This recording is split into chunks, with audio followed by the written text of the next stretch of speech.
Something that has really grabbed the attention of a lot of people is Emily, you were very brave that day, um, saving your siblings and your pets. I was just wondering, what were you doing leading up to discovering the fire? I was on call with my mom on Thursday, March 2nd, upstairs when I got home from school. And I was just telling her how my day was going. And then I told her I'm going to go downstairs and do my chores, which my chore was doing laundry. So I went downstairs, and as I was going down the stairs, I smelled something like burning, I guess. So I went down and I saw the entire bathroom was engaged in fire. And I ran upstairs, grabbed my siblings, and got out and called 911. Yeah, that's very quick and smart thinking on your part. Um, and so when you first saw the fire, what were you feeling? Like, what was going on in your head? I was like panicked and I was like, what am I gonna do? And then I was like, I just have to get my siblings out. That's my number one responsibility. Natalie, Yeah. you got the phone call again saying that the basement's on fire. Yeah. Um, and so what was going on in your head when you got that call? Oh, I always try not to get emotional, but I just can't help it.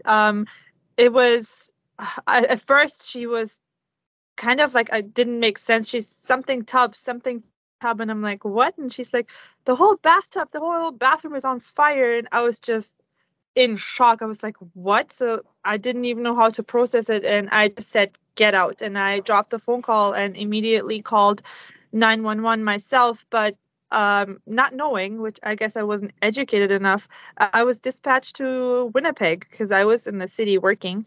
Um, and there they told me they're gonna transfer me to Le Broquerie, and then I was on hold. And when somebody finally picked up the phone, they told me that Emily has already called, and the kids are safely outside, and the fire department is on its way.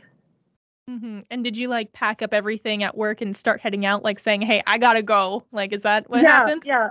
So I was cleaning an Airbnb, and I literally just dropped everything and I left, and I called the guy that I cleaned for, and I said, my house is on fire, and he's just said, go, just don't worry about it, just go. So I started driving, but of course with like the fear and the panic, not kind of knowing like if anybody got hurt, if everybody's out, if my neighbor is out. So I made sure that I called again my other neighbor, and I made sure that they had checked on the neighbor that's right beside us to make sure that they're okay, that they're out, which she got out yeah, just fine as well, which is great. And nobody was hurt, which is like the biggest part for me. And I had to call one of my other neighbors that works in the city as well, and I said, listen, if I'm not gonna make it, you need to pick me up off the street, because I'm like, I don't want to rush. I want to make sure I get there safely for my children, but I was just shaking, and I just want to get there as fast as I can so that I can just hug them and and tell them everything is going to be okay. Mm-hmm. Yeah. Emily, when you and your siblings got out of the house, were you just kind of standing there and watching it, or did someone come and help you guys? Somebody else, actually, our neighbor, she came and she took us off the street and helped us because we Okay. went outside without any like shoes or jackets, so we were freezing. It was like minus 30 outside, so she took us off the streets. Okay, that's good. Um, and so it was reported, correct me if I'm wrong, that this was caused by a plug-in wax warmer, and it caught the towel, and then that's how everything got caught Yeah, so fire. it was like a standing wax melt. It was not the direct plug into the wall. It was like a plug-in with like a cord and like a standing unit. And what the firefighters were thinking is that in the morning, one of the boys must have gotten ready and didn't put the towel back up where it's supposed to be.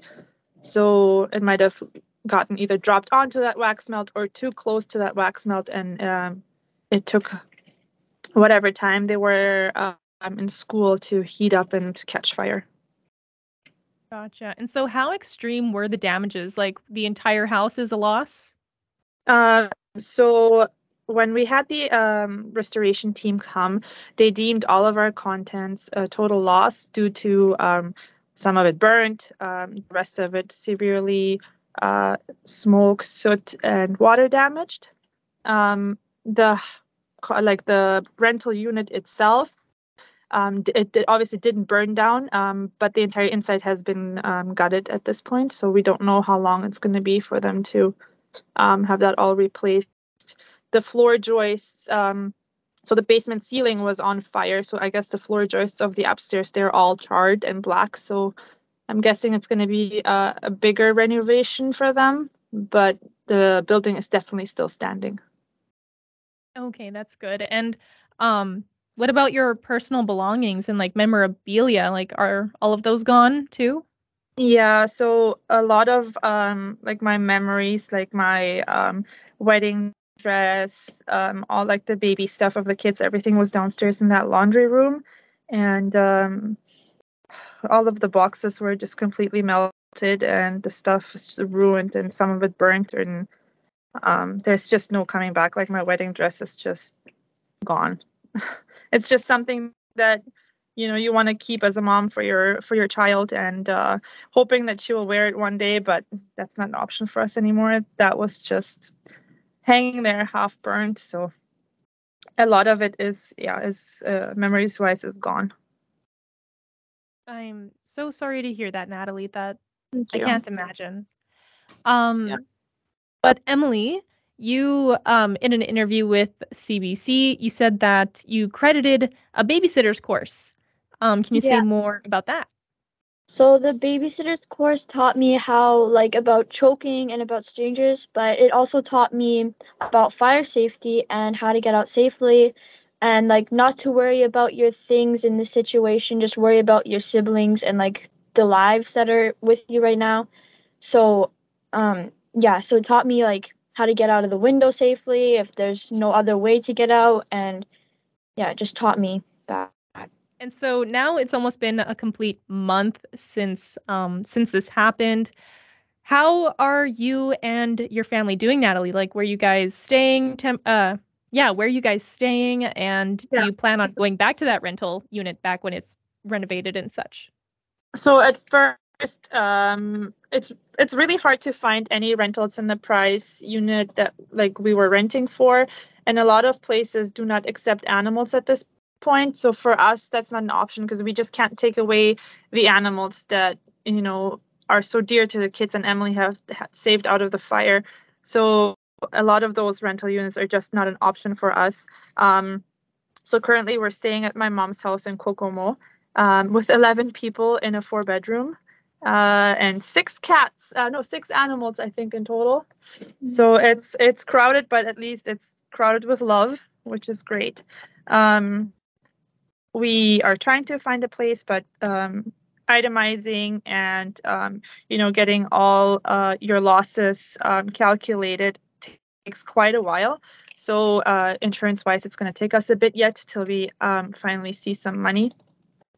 So moving out is kind of like brand new again kind of thing. Like we have nothing, so we have to get everything kind of thing. So it's for us right now, we're trying to take it day by day, step by step. I mean, there's some donations that have come in with like furniture wise, so the kids at least have beds and mattresses. But as for me and Andy, like we don't. We only have clothing. But it comes down to like can openers or stuff like that that we don't even have. So yeah, it's a long road yet, but like I'm just glad my kids are happy, they're safe. We're back to our routine. They're going to school. So yeah, I mean, life goes on. Yeah, it certainly does.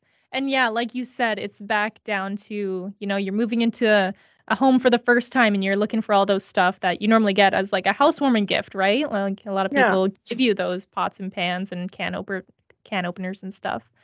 Mhm. Um, but yeah, you said that you've already received some donations like furniture. Is there any other way that people in the community can help you guys?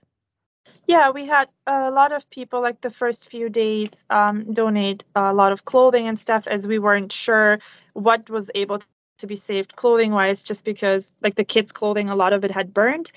Because the kids' bedrooms were in the basement, and the rest was severely smoke damaged. Like that smell, you can't just get out within a day. So we got lots of clothing. We had lots of toiletries. Like I think at one point I counted like 17 toothbrushes that somebody had like the community had gifted to us. So yeah, and then there was some shoes, and the kids for the next day, or they even had like snow pants and jackets and shoes, snow boots, because they came out of that fire without anything like that on. So at least they had stuff for a while during this winter, which was great. And then we had a few people reach out to us. Like in one article, I said a man in Marchand, he gave us a brand new queen mattress and bed frame from his son that never got to use it because he has passed away a few months prior to our fire, which really, really touched our hearts. It was incredible.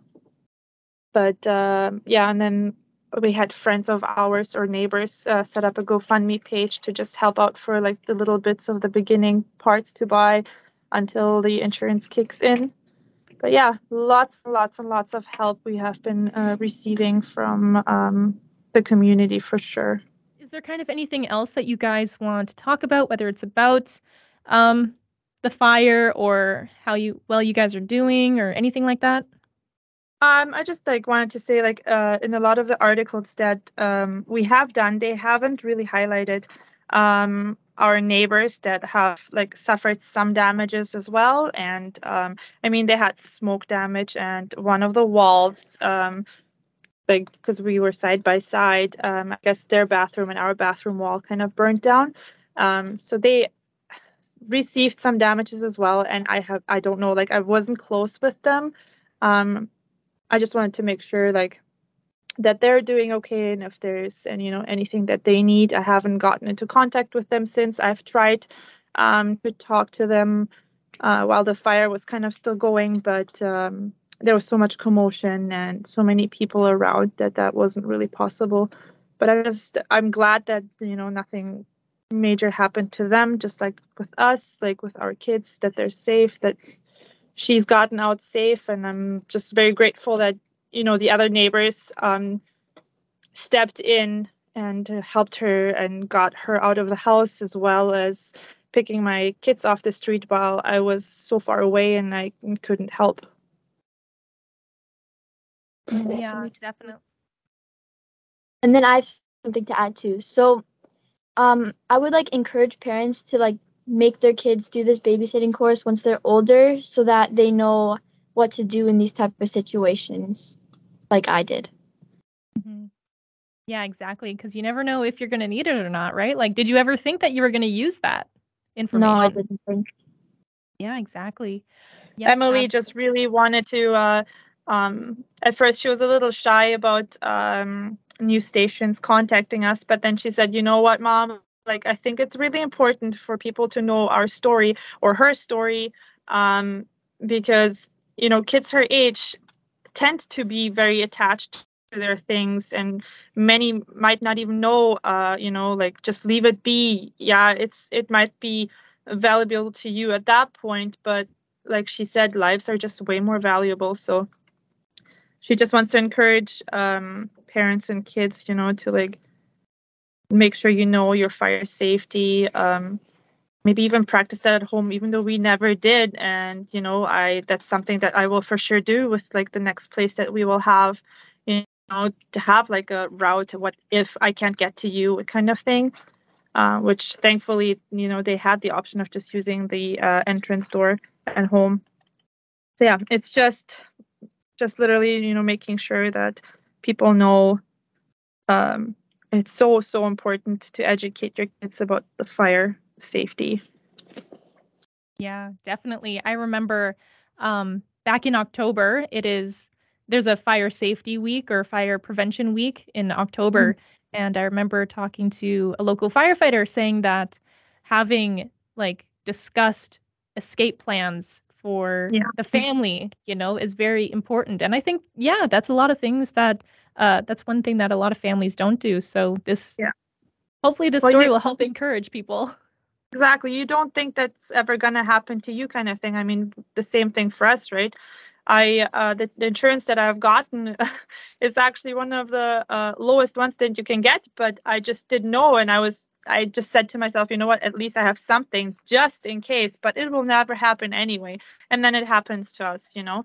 So yeah, like, know your stuff, like, you know, make sure you have you know, tenant insurance, make sure you know your policy, kind of thing. Very important. It's, you know, like, you know, $30-$40 as a tenant insurance, but in the end it will be so much more worth it having spent that money. Like, thank goodness that we are at least getting some of our stuff replaced. Yeah, that's definitely reassuring in an instance like this. Thank you both so much for joining me today. Thank you so much for you know, reaching out. That's awesome.